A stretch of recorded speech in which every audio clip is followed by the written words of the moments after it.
Welcome to the South Mims U podcast. It's 2020 and we're in the long run up to the American presidential election. We thought that this would be the perfect time to highlight a fact about South Mims that only a select group of presidential history enthusiasts know. We are the site of the only museum specially dedicated to one-term presidents. There were 11 of them, 11 presidents who served one term and then failed to gain re-election. It's a small but select group of what history usually sees as failures, but not all of them are. And that's the message of this museum and the club that's attached to it. To explain, I have on the line the South Mims U Professor of Presidential History, Thurman Arthur, who just might be a distant relative of the 21st president, Chester A. Arthur.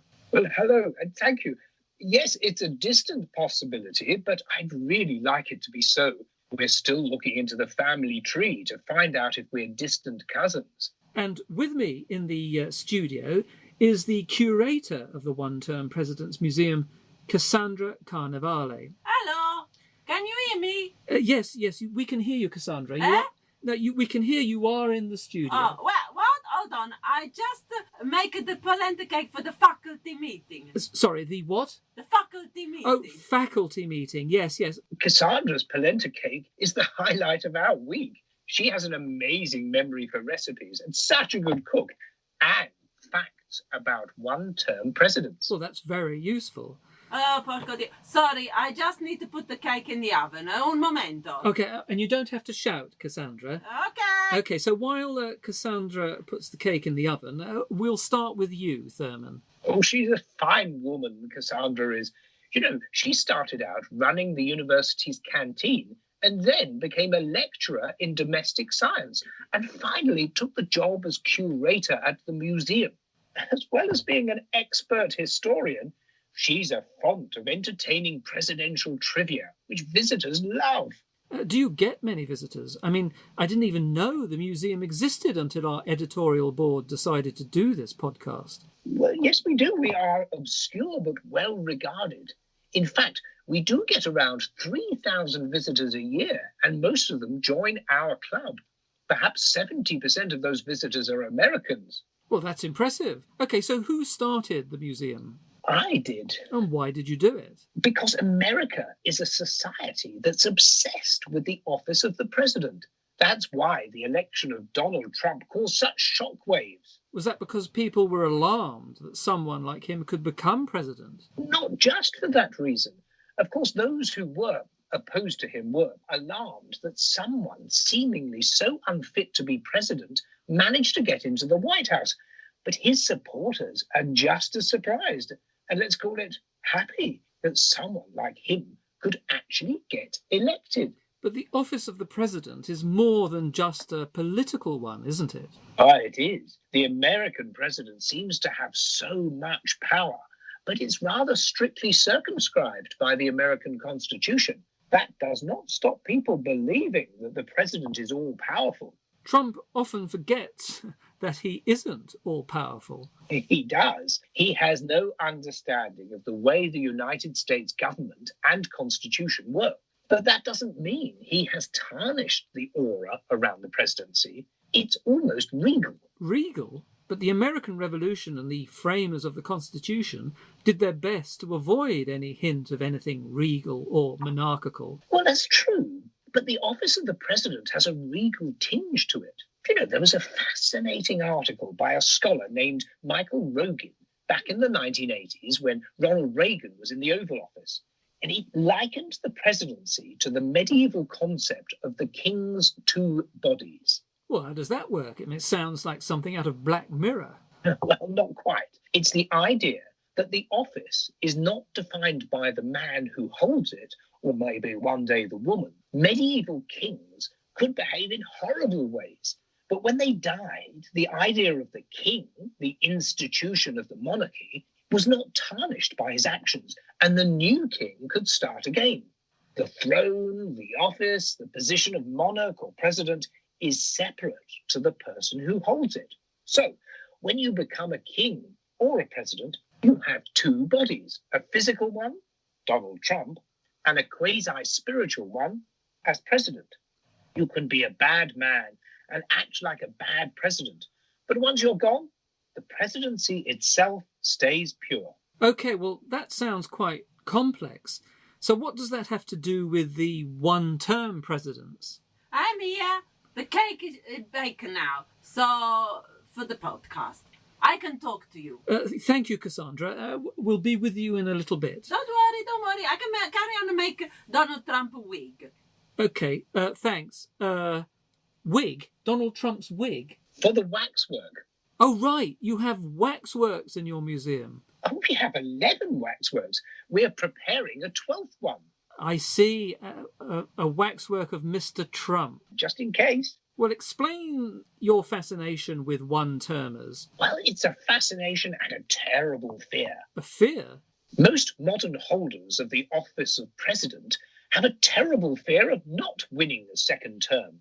They believe failure to do so will tarnish their place in history. Does being a one-termer tarnish their place in history? Well, usually, but not always. There are notable exceptions. So, failing to win re-election is considered to be an ignominious stain on a president's record? It is seen as such, yes.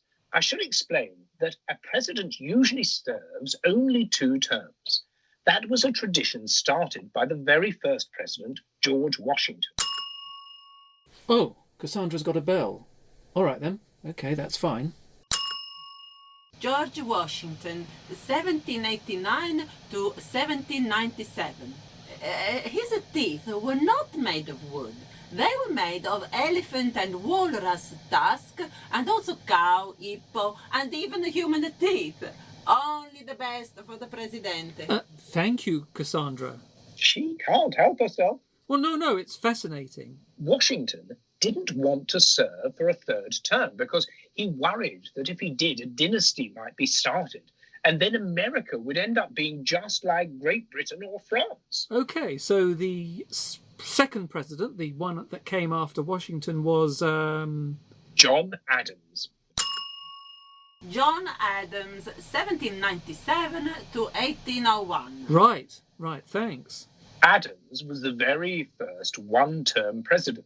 I'll come back to him.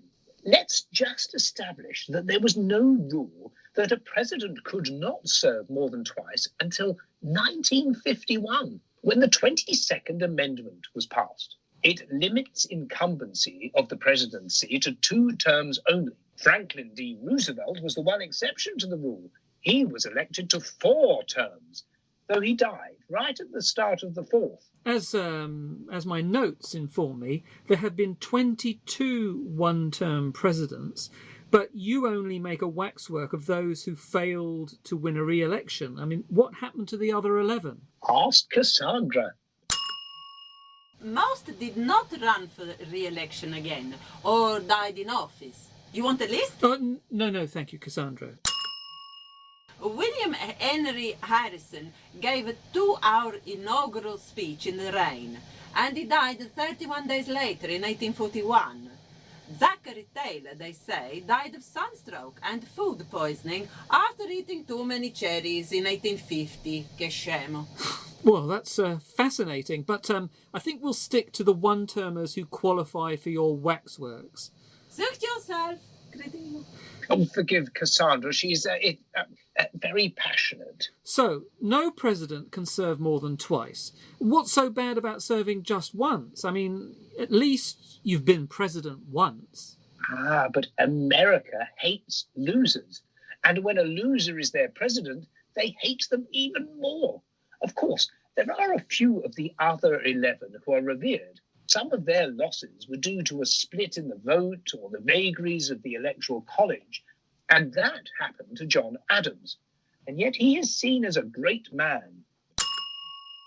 John Adams was short and fat and was known as his rotundity. Well, that's funny. I like that. His rotundity. Trump is quite rotund, but that nickname seems a tad polite for him.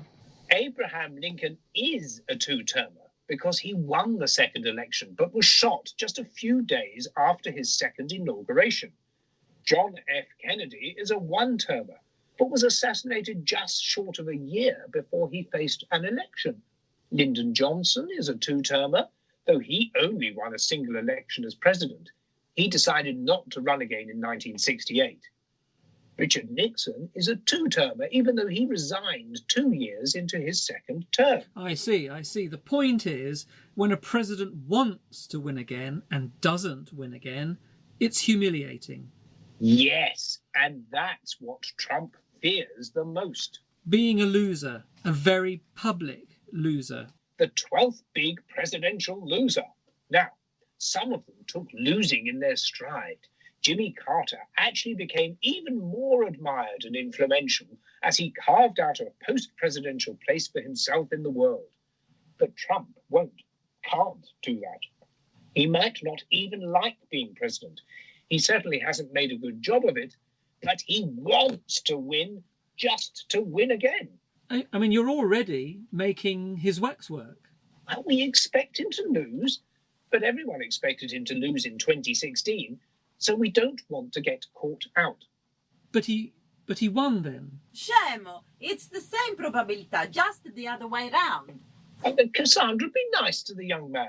Why should I? Still the podcast. I'm sorry. Okay, so John Adams was the first of your, let's call them elite one-termers. Well, can we call them that? It's a strange way of putting it, but yes, it has a logic to it. They are the elite because they are in our museum and in our club. Exactly that. Good point, Cassandra. Well, thanks.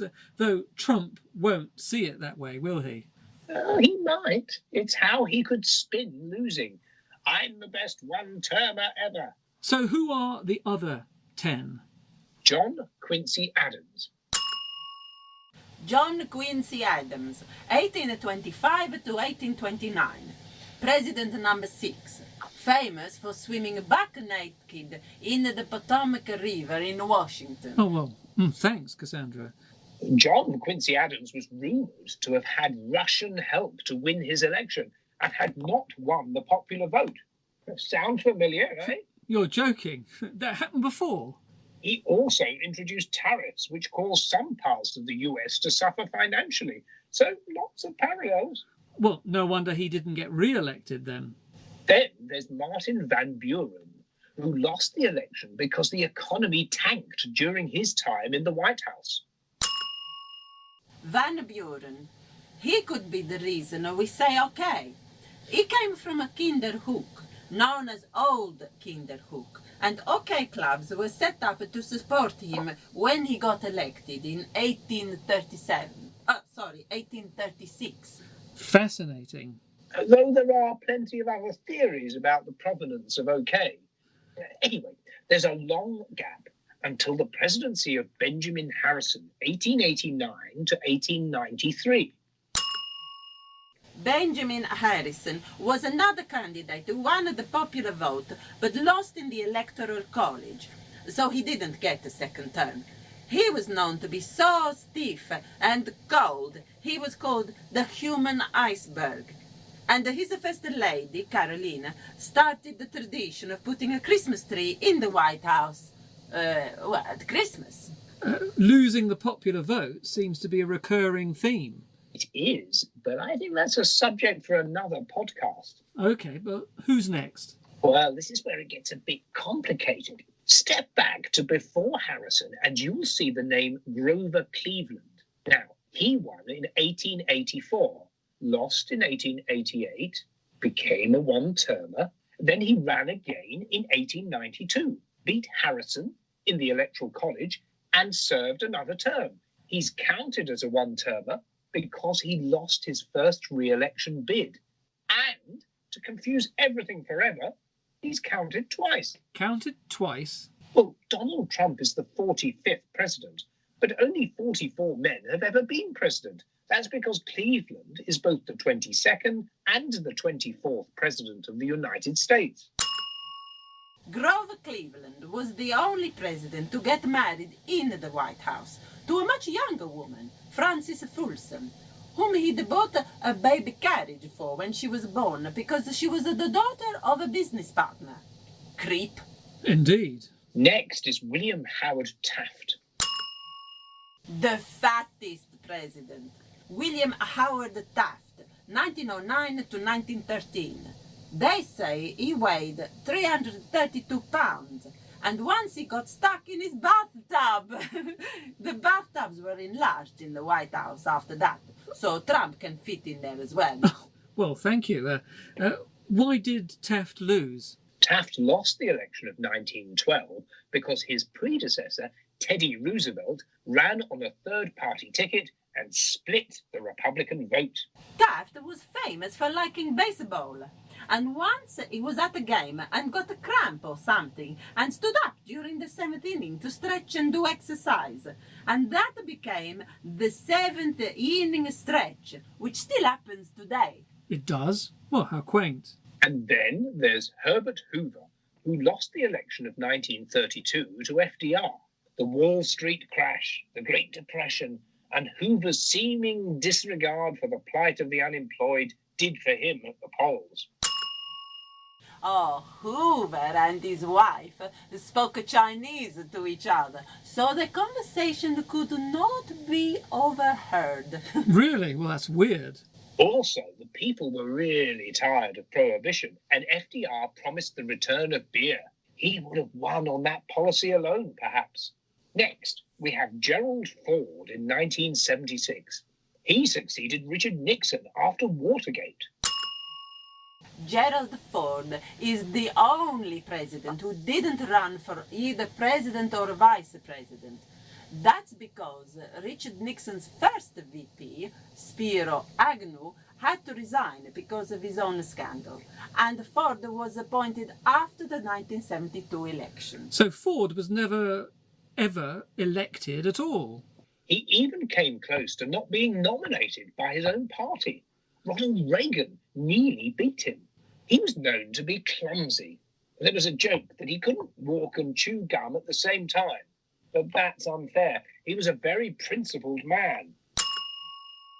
Also, Ford was once a male model and an all-star football player at the University of Michigan. Then there's Jimmy Carter, right? Yes, Carter was a peanut farmer who did very well and rose to political prominence very quickly. Jimmy Carter was a devout Christian and strangely was the very first president to have been born in a hospital. All the others had been born at home. Well, that's a fun fact that's bound to come up in a quiz. Well, Carter lost because of a failing economy as well as the Iran hostage crisis and failed attempt to rescue the hostages. And finally, the 11th one-termer. We have George H.W. Bush, who won in the afterglow of the Reagan presidency, fought the first Gulf War, but lost because the economy dipped despite a lot of confidence in his prospects of winning the 1992 election.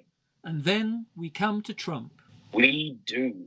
Cassandra mentioned that she was working on his hair. It's difficult, very difficult. We also have to order in a lot of wax. The man is morbidly obese and extra orange. Orange what? Orange coloring. It's hard to get that makeup just right. Well, good luck, Cassandra. Luck has nothing to do with it. Che scemo. So, Thurman, that's quite a lineup you have at your museum. I mean, you also describe it as a club. How does that work? Well, will you join? And we send out a newsletter which not only deals with historical research around these 11 presidents in particular, but also presidential history in general, and more importantly, loser studies. Loser studies? Yes, loser studies. The study of how we lose, why we lose, and why we hate losing. Trump is a unique case. A man who loves to call people losers, but could end up being the biggest loser of them all. A loser for all history. Well, those are very high stakes. They are very high stakes. And better stakes than the ones Trump tried to sell a few years ago. Sorry, I think that joke passed me by. Trump put out a line of meat steaks, Trump steaks, meat, fillet, rump, you know. Oh, yes. Oh, that's a very good joke, Thurman. Trump steaks were a joke. which could be a good word to describe his chances of a second term. But you never know. You never know. We will continue to make his waxworks figure and see what happens. And if he does join the one-termer club, you might get more visitors. We're bound to. It will put our museum on the map. So, a big loss for Trump is a big win for you and your museum. And the word Trump, he belongs in this museum, not in any other museum. A museum for losers. Well, thank you, Cassandra, and thank you, Thurman. That's been fascinating. Presidential history is certainly a rich source of stories. Thank you, dear listeners. Please don't be a one-termer at South Mims U. Come back. You don't have to win the popular vote. Our electoral college will let you in. I think you were labouring that joke a little. Oh, sorry. I'll probably be a one podcast host then. See.